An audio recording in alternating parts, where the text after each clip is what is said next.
whenever God has a people whom he acknowledges as his own. This comes in the form of a covenant. Today we hear about making a commitment for Christ.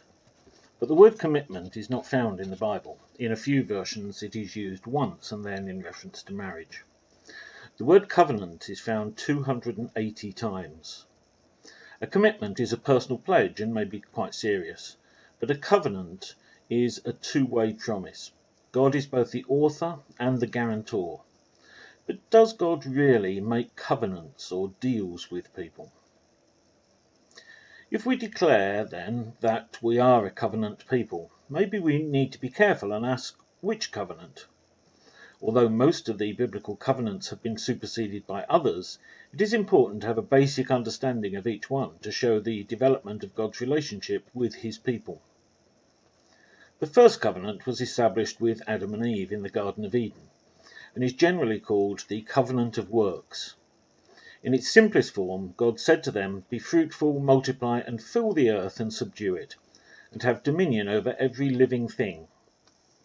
Man's side of the bargain was simply to care for the garden. The second covenant was established with Noah, the Noahic Covenant, and was actually established before they went into the ark. The covenant was a promise that God would never again flood the earth, and the sign of the covenant was the rainbow. God promised this would be an everlasting covenant.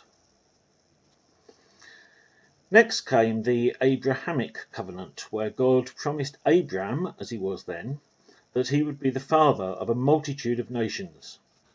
This too was an everlasting covenant and included the promise of the land of Canaan.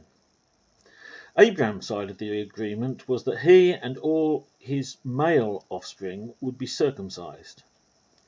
It is at this point, at the establishment of a covenant, that Abraham and Sarai had their names changed to Abraham and Sarah.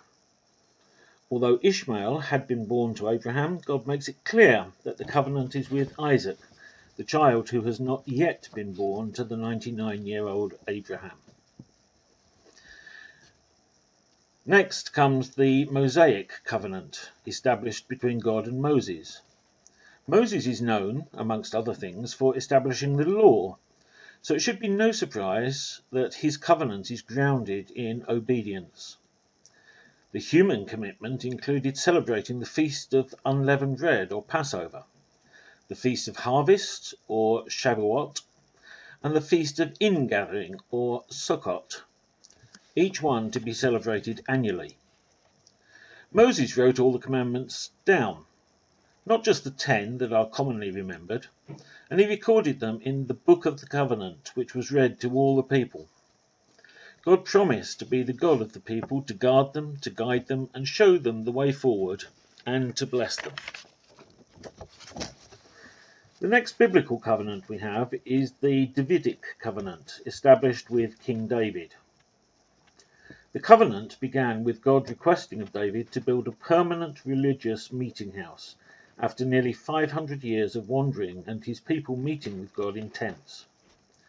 God promises to make the name of Israel great, and gave them a permanent home as well as a period of peace. David is promised that his throne is established forever, conditional on his offspring being faithful to the covenant of promise. In Isaiah 42 we have the so-called covenant of grace, in which God says, "I am the Lord, I have called you in righteousness.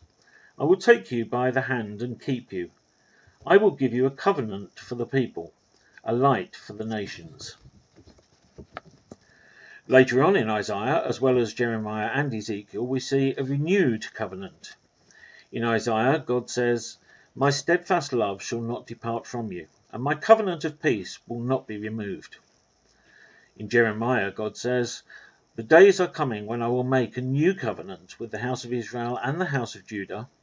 For this is the covenant that I will make with the house of Israel. I will put my law within them. I will write it on their hearts. I will be their God, and they shall be my people. No longer shall each one teach his neighbour, saying, 'Know the Lord,' for they shall all know me, from the least of them to the greatest.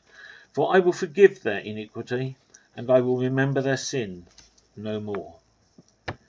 Through Ezekiel, God says, I will make a covenant of peace with them. It will be an everlasting covenant with them, and I will set them in their land and multiply them. At his final Passover on earth, Jesus gathered his disciples together and took them to the upper room.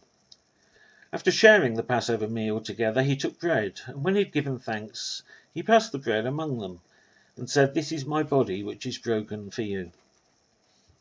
Then he took a cup and gave it to them, saying, Drink of it, all of you, for this is the blood of the covenant, which is poured out for many for the forgiveness of sins. So as Jesus shared the elements, these aid memoirs to remember his death for us, he established that they would not only speak of his death, but of a new covenant established for all who would believe in him.